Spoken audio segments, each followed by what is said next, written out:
ஒரு காலத்தில் துவாரகா இராச்சியத்தில் சத்ரஜித் என்ற ஒரு மனிதர் வாழ்ந்தார். அவர் சூரிய பகவானின் பக்தராக இருந்தார். சூரிய பகவான் அவரது பக்தியால் மகிழ்ந்து அவருக்கு சியமந்தக நகையை பரிசாக அளித்தார். இந்த நகை ஒவ்வொரு நாளும் 8 பரிமாணங்களில் தங்கம் உற்பத்தி செய்யும் சக்தி கொண்டது.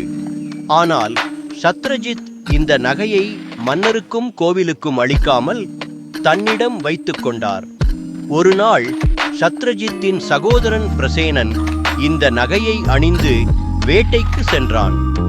அதிர்ச்சியடைய பிரசேனன் ஒரு சிங்கத்தால் கொல்லப்பட்டார்.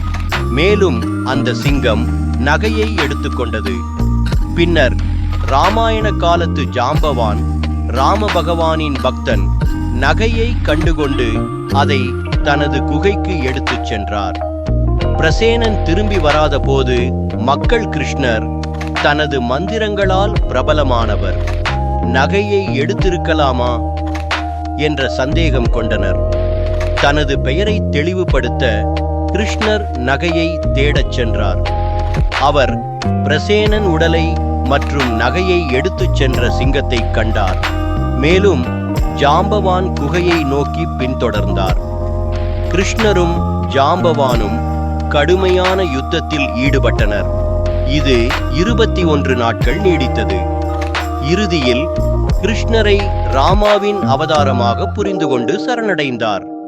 சியமந்தக நகையையும் தனது மகள் ஜாம்பவதியையும் திருமணத்திற்கு கிருஷ்ணரிடம் அளித்தார். கிருஷ்ணர் நகையை சத்ரஜித்திடம் திரும்ப அளித்தார்.